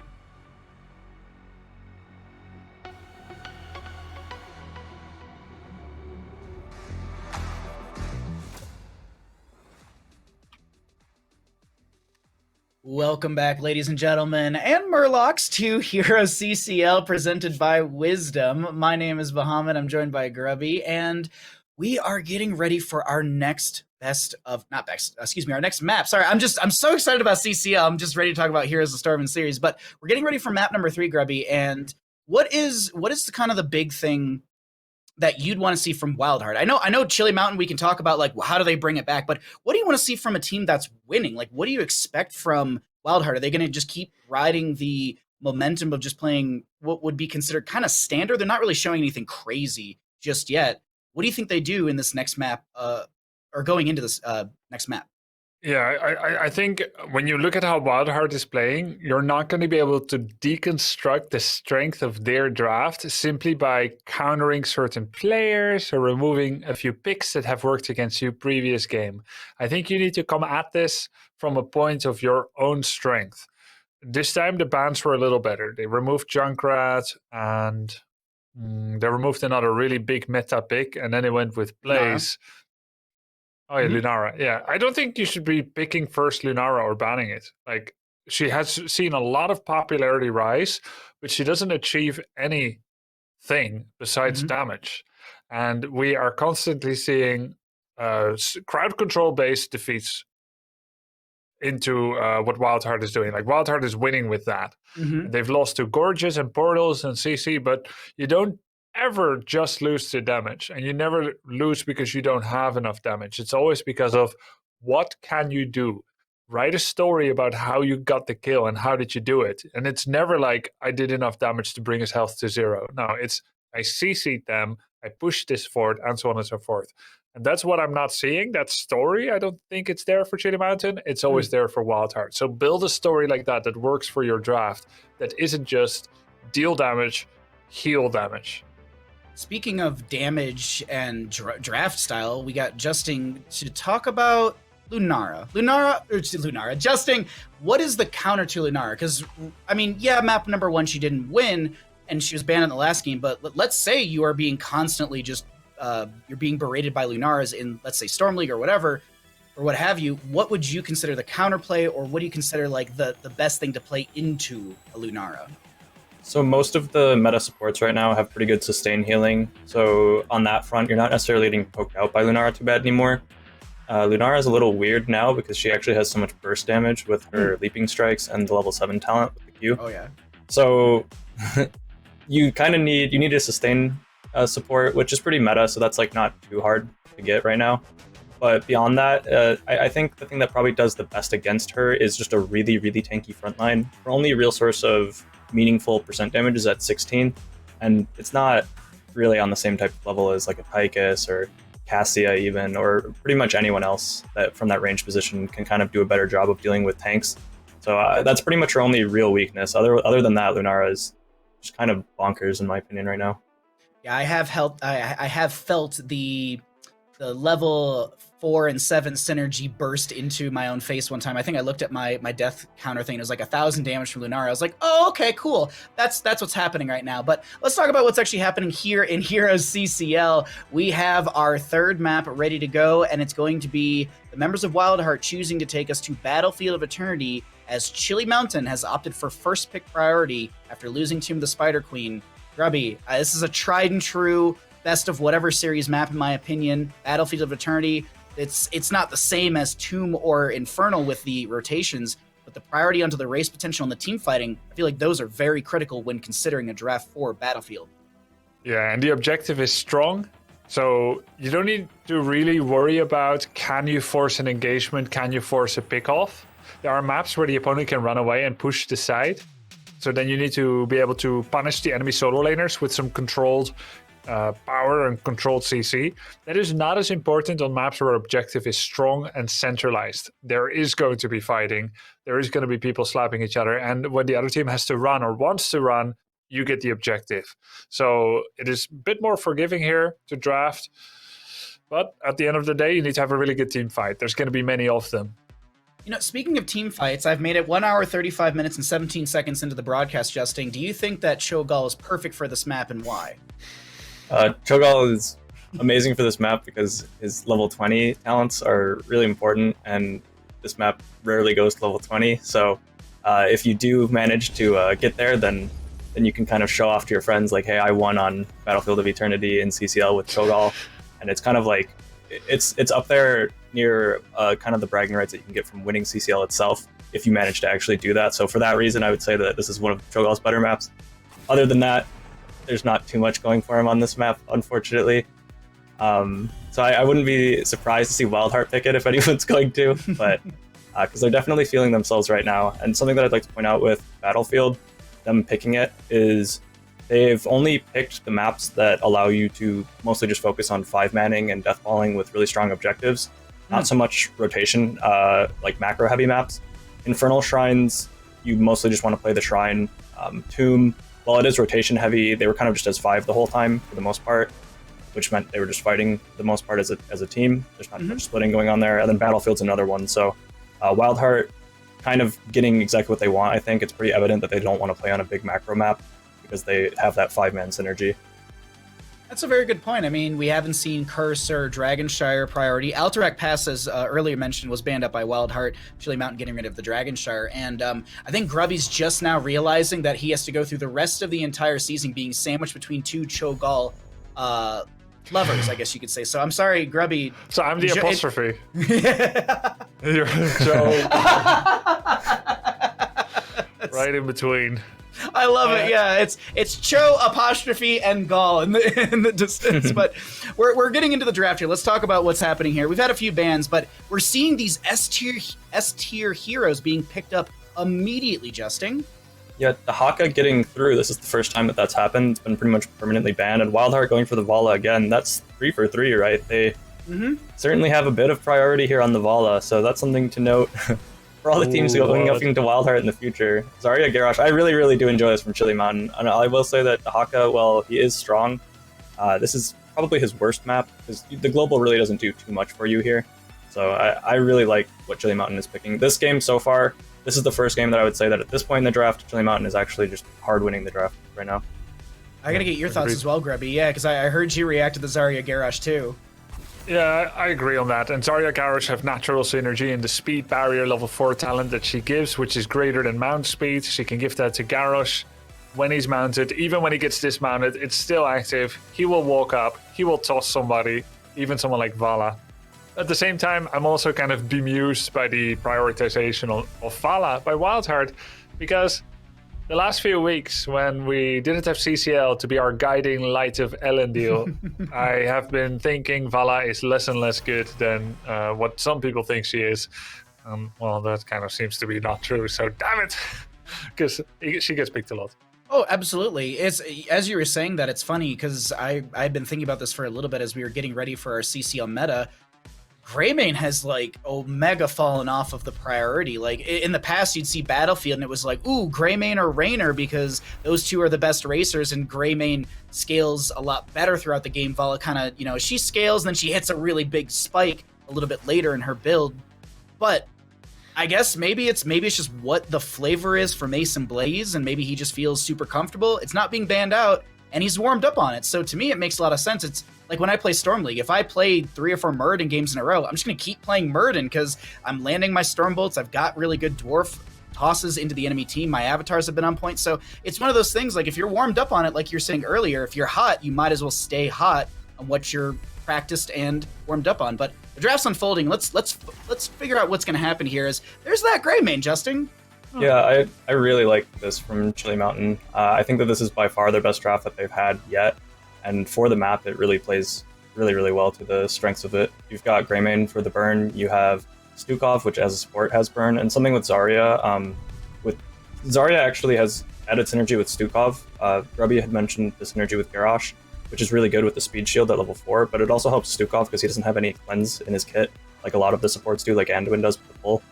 And Hanzo's just like a really standard pick from WildHeart. WildHeart, I would say, is really light on damage overall. They do have pretty good burn with the double auto attack between the Vala and the Hanzo.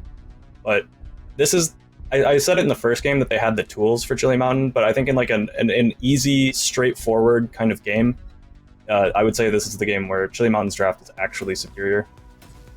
Okay.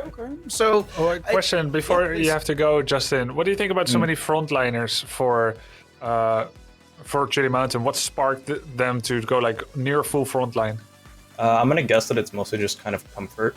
That's kind of what I'm assuming, is that it's just more comfortable for them. This comp has more of an identity, I think, than the previous two. The other two were sort of sporadic, so I think they're kind of getting some draft errors out of the way. Like, I think there's clearly learning pains occurring, and so this might be them kind of showing more of what they're like coming into like their own as what their style might be going forward. Some good adaptation, absolutely, coming up from Chili Mountain as we get into this game, and we'll see. Sorry, there was like everyone was starting to load in, and then there's one that was like, "Oh, I'm going to take my time." But either way, Justin, thank you for the breakdown, the analysis. We will see you at the end of Battlefield to find out a little bit more of your thoughts on the map. But as I said, we are loaded in. We are ready to go into map number 3 and our first best of 5 of the day. Chili Mountain looking to close things out in the blue in a 3-0 fashion through Battlefield of Eternity. We'll find out if they can do so, as we've got Zergling on the Hanzo, Weary Day on the Anduin, Slug Hunter playing Dahaka, Tremor on the Muradin, and Mason Blaze on that Vala. Over in the red, we're looking at Chili Mountain trying to start the reverse sweep. We got Make on the Zarya, Smexy on the Stukov, Urgult on the Garrosh, Azerite playing Greymane, and Max Passion on that Urel. Grubby, I'm feeling WildHeart right now. They got a lot of momentum. They've had 2 really strong games. I'm feeling a WildHeart win here, but what do you think? Or maybe just what are your thoughts on the drafts? First of all, this is quite a cool move. Urel showed deliberately, pretending he's the solo lane and the other 4 are top. But then actually everybody was there. So he was baiting people to gank him, and then the gankers would get ganked. Didn't work out though. Shows what WildHeart knows. That they were able to see through that. If Urel showed by accident, it was on purpose. Very clever. And to come back to your question, I like what Chili Mountain put together. They are very frontline heavy, and Muradin can be a bit of a wall to get through with reverberation, with his thunderclap. But he's certainly not the best at controlling multiple enemy heroes at the same time. Muradin tends to stick to somebody. He likes to jump on a healer or a ranged DPS, or in the worst case, a singular frontliner, skull cracking them, bolting them, slowing them, body blocking them. But he's not very good at stopping multiple people, like maybe Diablo can with Apocalypse, Garrosh with Warlord's Challenge, or even Johanna just skull cracking everyone together to the center with a Condemn sometimes. Muradin is not someone you easily walk past. He deals decent damage, but he can have trouble controlling 3 to 4 people at the same time. Maybe that's why it's a heavy frontline comp by Chili Mountain. And here's Urel, actually, to make this a potential 5v4. If Tremor steps up, they're ready to make this work. But I like it. Tremor's pretending to step up, but they're not. They knew, hey, Urel's missing. Very, very solid play by WildHeart. Good read so far from our blue side, and we'll continue to see just wave clear poke onto either team. Some questing talents to be gained as well. Hanzo, level 1, gonna be that simple geometry. We got the tissue regeneration for the Dahaka, a little more tanky, as there's a mass rotation to top lane, either to grab camp or gank Dahaka. I think the communications come through on the side of WildHeart, and they're not gonna lose the Dahaka. Actually, Dahaka brush talks in the bottom lane looking for the drag, and the Righteous Hammer, no, Anduin snipes with the Chastise. First blood to the side of WildHeart. Well played. And Vala, the last one I'd have to mention on stacking, she's going to be going for the Puncturing Arrow, 5 stacks already. And we'll do the caster math on that one a little bit later. But that is going to be 6 extra damage per stack. So there's your easy multiplication you can do, chat. In the meantime, yeah, it was a pretty nice jukes by Urel trying to get away from that, but Max Passion falls again. He wants the most skilled on Tomb of the Spider Queen. I hope for him it's not going to be a trend. He's famous for his Chen, but he has been denied it pretty much every time. Can he be the solo laner that his team needs him to be? And, you know, if not this week, then the next or the next. That was a rough one for him, but very good coordination by WildHeart. They took some damage to their top towers in the meantime. More, in fact. And a kill is a kill, but more tower damage was done to WildHeart than they did in return. So it's not too bad for them, honestly. For Chili Mountain, losing someone. They're getting really good damage on the Immortal. Who wins the race? It's pretty much neck and neck. It's a 30 HP difference. Wow, that's really close between teams, but what is going to be closer is the team fight breaking out on the top left of our screen, top left of the map. Great drag. Drag will land on a Smexy. He's going to be tossed away. Slug Hunter, fishing around, looking for more value, is going to be going into the Lurker Strain, and as I always joke, it does about 4 to 5 different things depending on how you actually break down the individual items. And Grubby, we had talked about how Dahaka got a buff and how he's so strong, and that Lurker Strain, I constantly see it all the time. But what the big conversation in this is Chili Mountain. They won the objective phase. This feels like the first time Chili Mountain's won an objective phase in like 2 games. I know they got one on Tomb of Spider Queen, but that did not do very much, I feel. Yeah, it's the first good thing that happened basically to them in pretty much the entire series. That's pretty crazy when you think about it. They're trying to get Slug Hunter. Slug Hunter, he was at 60 health, 33. He jumped to 66 and then to 33. And then found to the health. I saw a Slug tap the well and I was like, bud, that's a 2-minute cooldown you're wasting. But no, I'm the one who's incorrect, as the gank into top lane will find nothing. And in bottom lane, Vala was down there clearing out the Immortal phase, which didn't find much. We can check that in a little bit, because I'm feeling there might be a fight up here. No, it's not going to be the case. Okay, so top lane Fort Front Gate does fall. Dahaka lives, and Vala continues to clear things out in bottom lane up against the Urel, and only the Fort Front Gate falls down there as well. While WildHeart loses the objective phase, Grubby, they still kind of are doing fine on this map, and they have the first blood so far with a little extra experience in their favor. A lot of damage on the Tremor here, though. Oh no, nice. The turn! Very nice play there. Actually jumping away from a Garrosh combo. They get Azerite. Tremor jumps out of trouble, which he survived with the perfect Dwarf Toss Stormbolt. Oh my god! WildHeart has so many close escapes and saves. Fantastic job there by Weary Day. And in general, second kill to WildHeart as well. And it's really cool to see what WildHeart is doing here against Garrosh. They're basically... no, counter kill, they get Garrosh. Nice play. Oh, it's a 1-for-1. But they're going to sacrifice Dahaka or Muradin to the altar of Garrosh. Then maybe they'll survive. And in the meantime, it's up to Zerkling and Mason Blaze to do as much counter damage as possible in order to make Chili regret wasting so much on a single hero. And I couldn't think of 2 better heroes to be that sacrificial lamb than Muradin and Dahaka, both who can get a lot of extra health bars. Expecting for Muradin here to go for Avatar, maybe even Stone Form at level 16. Yep. Though the Dwarf Toss talent certainly is good, but we'll see about that later. Muradin and Dahaka have to survive that combo, and even if they don't, once Cursed Bullet comes out, it's going to be quite hard indeed to get it with a perfect Stukov combo. Hanzo and Vala will need to do a return kill, and then it's still 4 against 4. Looking at the race from both sides, Dahaka didn't come into objective phase. He's actually up in the top lane, maybe trying to soak up for 10 talent here. Garrosh on the left side of our screen, looking for a flank, has the speed barrier from Zarya. Looks like there's a danger ping in that bush as well. Hanzo scouts out with the Sonic Arrow. Murden dwarf tosses over the wall. He's going to be able to land the Stormbolt. There's going to be some decent damage into Burgold. He's dropped to about 50%. Dahaka looking for a drag into the backline. Smexy is going to try and work his way out of this. Max Passion jumps in with the Righteous Hammer and Avenging Wrath, and the double kill will be found by Chili Mountain. The momentum is shifting. Chili Mountain seems like they're starting to heat up here. And that was really nice. The big circle from Smex. And then, yeah, Yrel there coming in from the back. Max Passion knocking 2 people into the silencing arm. And there is the second Immortal to Chili Mountain. And they grab their ults. It's the expulsion zone. Massive shove. Ardent Defender. Warlord's Challenge. Even though we had been seeing some Decimate picking up in the previous season of CCL. Warlord's Challenge once again. And there's a big arrow! Light Bomb! Stormbolt!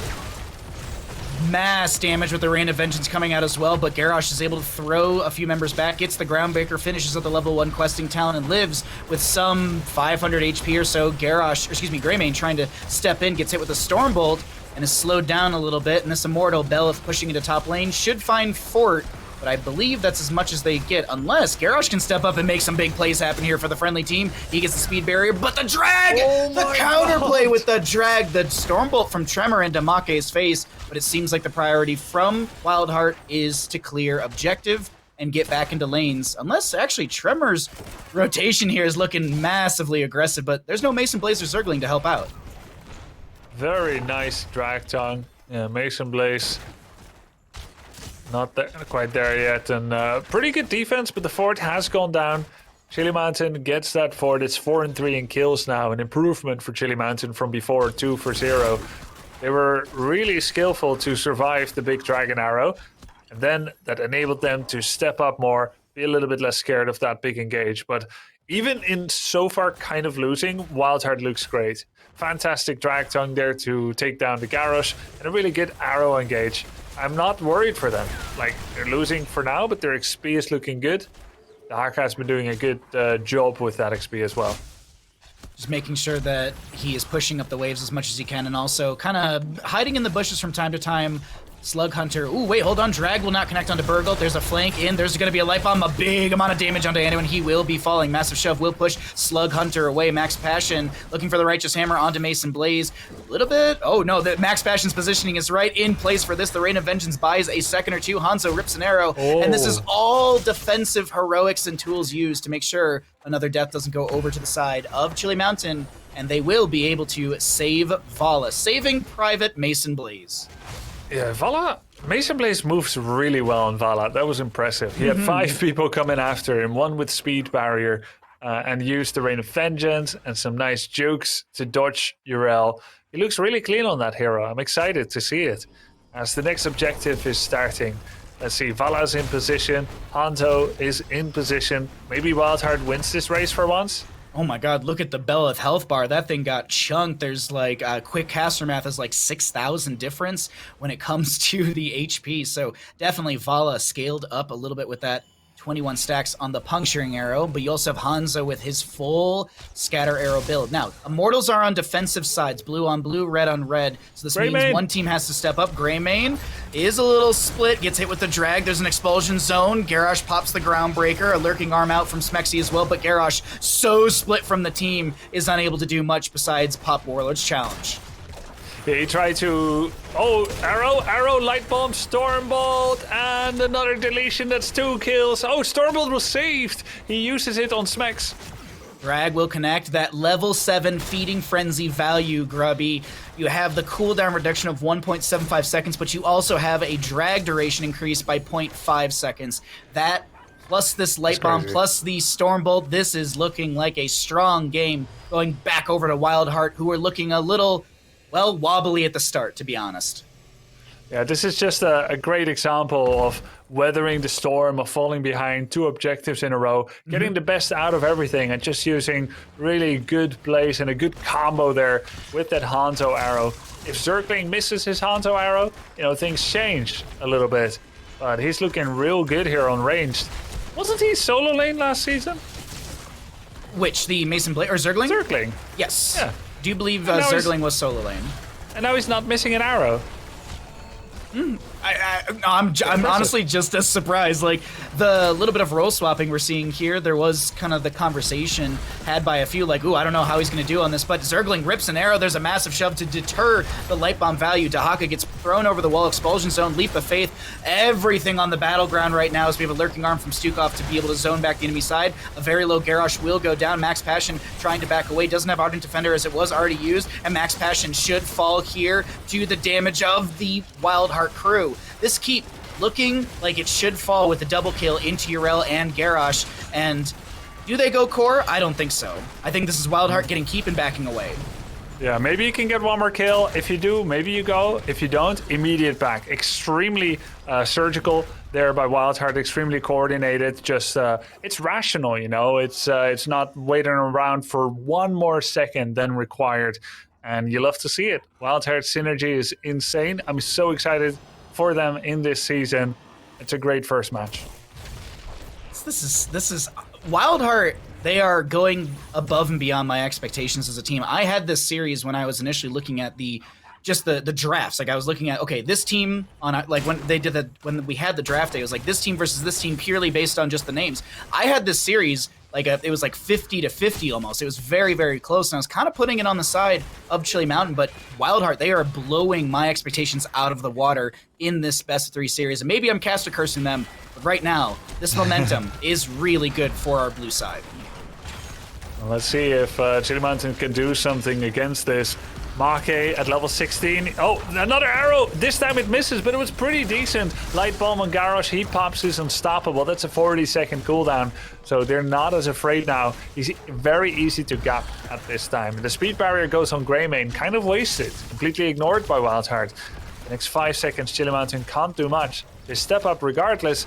But it's WildHeart that doesn't want to give them a random team fight. They're not 100% sure when Yrel is going to be coming in. They have a bit of a wave. They want to prep their bruiser camp and play this out normally. I think there was plenty of possibility for WildHeart to take a fight, but that would be like a Storm League fight, a random 5-on-5. It's better to get your map in order first and then go on. Garrosh gets the toss onto Tremor. Tremor's going to pop the Avatar farm. We have Slug Hunter in the backline with the isolation connecting onto this Greymane. Excuse me, the Zarya. The Leap of Faith is going to flub right there, and that is going to be a kill into Dahaka from Greymane. Little Kaimo cleanse, as I like to call that right there. Is a massive Rain of Vengeance. Could turn things around, but Mason Blaze and friends don't have a healthy enough tank. Leap of Faith is going to come through with the Dwarf Toss out as well. And you had talked about extra health bars. That is going to be Stormform at level 16 for this Murden, just trying to be more sustainable as the Immortal race has kicked off. And I'm going to check really quickly. Dahaka doesn't have Brush Talk for 39 more seconds. Okay, so it's not going to be easy for him to get back into the fight the moment he respawns. And this is a 50% Immortal point. Chili Mountain, this is a very back and forth game. Chili Mountain actually could do it once again, but that's a lot of resources being used on Garrosh. They even used the Dragon Arrow. They go in for the kill. It's 4 versus 5. Tremor jumps in. He has the Light Bomb, and he wisely chooses not to use it, but it's too late for him. WildHeart took a really big risk, Bahamut. They tried to 4-on-5. It did feel like Burgold was a little bit too far forward, used a little bit too much. Yep. And then Zergling got a fat scatter on him, a giant Slayer scatter. Garrosh drops to 10%. And in a way, if Zergling missed that, Murden would still be alive there. If Garrosh hadn't looked quite so appealing. But Zergling a little bit too good, and that's why Murden is dead. Still dead for 22, and this will be, I believe, our 5th Immortal of the game moving into bottom lane. Belith, if anyone's wondering, currently deals 830 standard damage. Into structures, Belith is going to be slapping for 1,660 damage. That is really quick siege, as we see the bottom lane fort fall down, and this Immortal, around 25% shielding, and a full bar of health as Garrosh steps up trying to find something in this front gate. There was a drag from Dahaka, but it will not connect. Isn't it weird that they have assigned a different value for Belith's damage to buildings since he only hits buildings? He has actually basic, heroic, minion, and structure. And for anyone wondering, the minion damage is like 10 times. The minion damage from Belith is 9,130.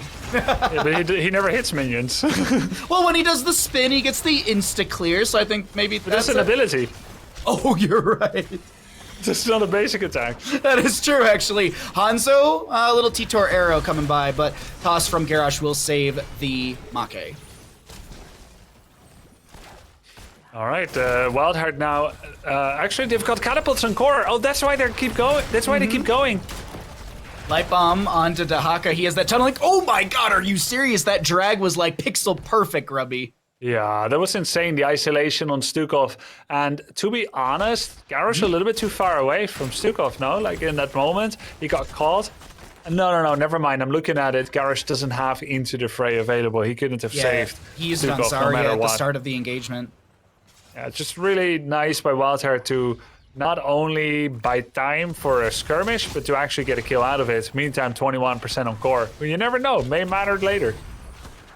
Slug Hunter waiting on the left side of the screen is going to step in, looking for a drag onto someone. Is in range, going to be able to drag onto the Garrosh, which isn't the best target. Slug Hunter has to pop the Tunneling Claws to back away. Also has that Lurker Strain value. Max Passion getting chunked by a few scatter arrows. And the Impaler camp, Grubby, still in bottom lane, sieging in. As Slug Hunter tanks a few shots, Mason Blaze as well.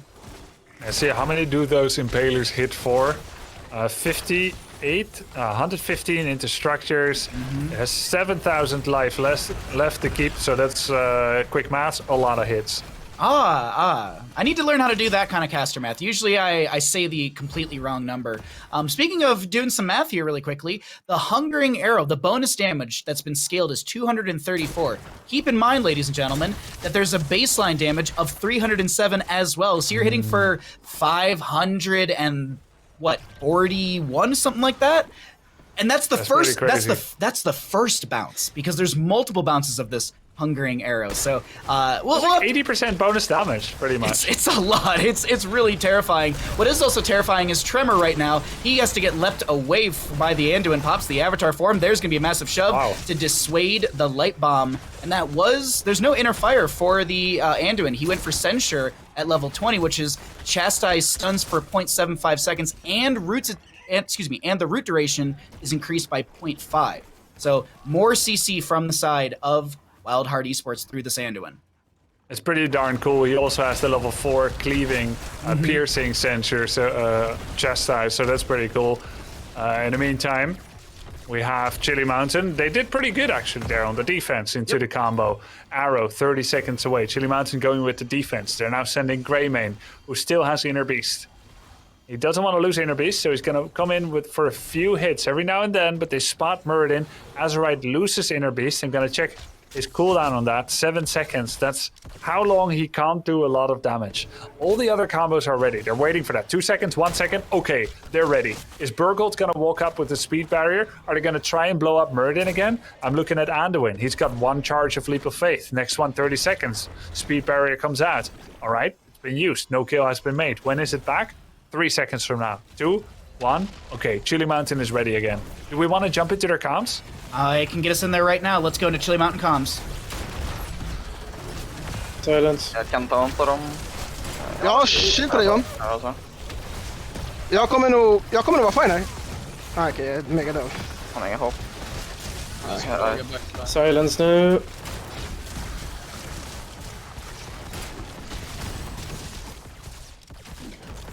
Ja, det castar.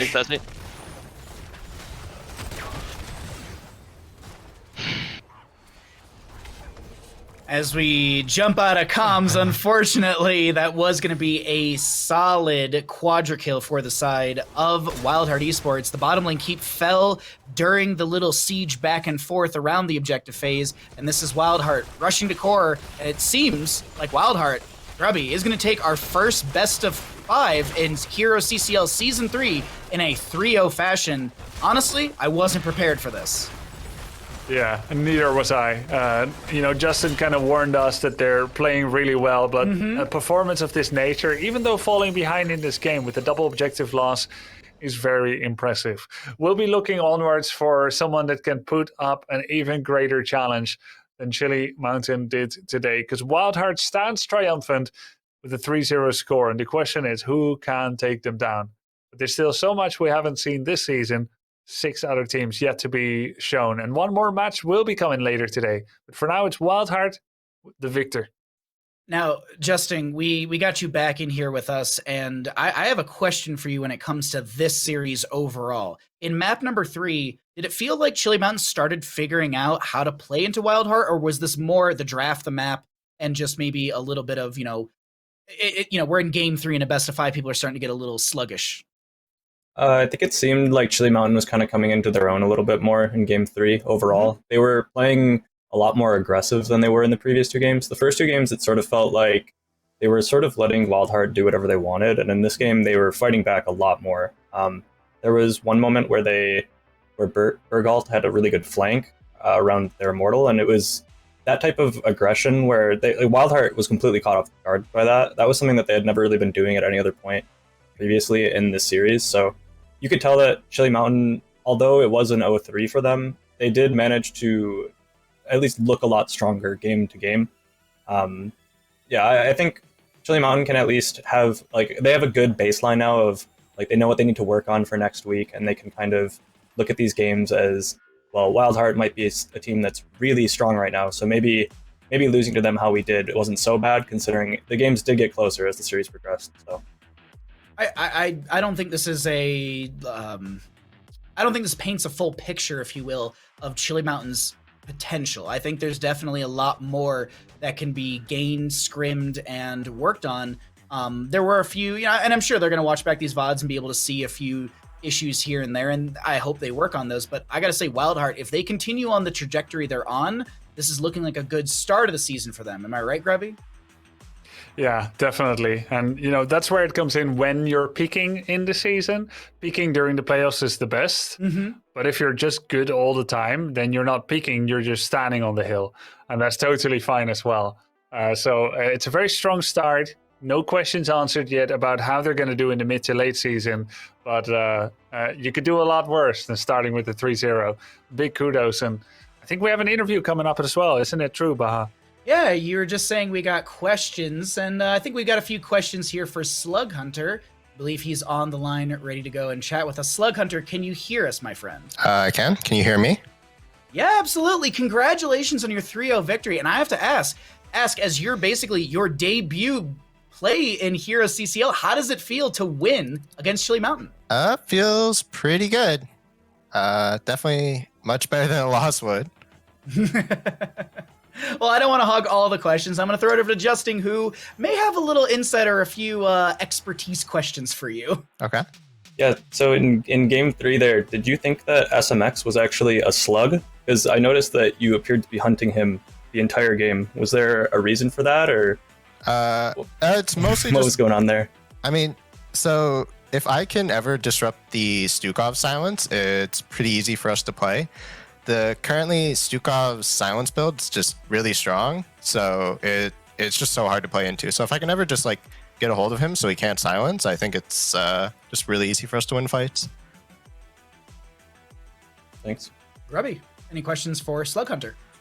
Well, I think you guys' play was very dominant, and it doesn't leave much hesitation over whether it was deserved or not. There isn't much to ask. You guys played really good. I'm super impressed. I'm looking forward to the next time we'll have you guys for an interview as well, as I'm sure this wasn't your only victory this season. It's the start, but you guys look great. I want to ask something for people that may not know you very well yet. You're new to the CCL, and it's great to see you have such a good debut. A bit of a generic question. Hope I don't bore you with it. Slug Hunter, where does the name come from? I used to play a lot of quick match with friends, and anytime there was an Abathur in a game, we would just sprint at him. So I just kind of naturally at one point I had a free name change. I'm like, this would be fun. So I changed to that, and then it just kind of stuck. I was wondering if it had anything to do with real life, because I once had a neighbor that said that if you have slugs, you should put out a jar of beer and they'll be hunted like that, like they're attracted to it. I thought maybe you had a career in it or whatever. Got it. It's Abathur related. Yeah. Cool. Oh, man. Slug Hunter, it's been such a fun interview, and I just have to ask one more quick question, and it's just, and you can give us a little bit of a skirted answer if you don't want to tell us too much. But when it comes to scrims, how well are you guys getting along as a crew? Because when we jumped into comms, your communication and your synergy was very on point, in my opinion. Oh, I mean, we've had a great time since the start with each other in scrims. The communication's been very good from everyone. So everyone kind of knows what they have to talk about, what they have to do in fights. So it's going really well.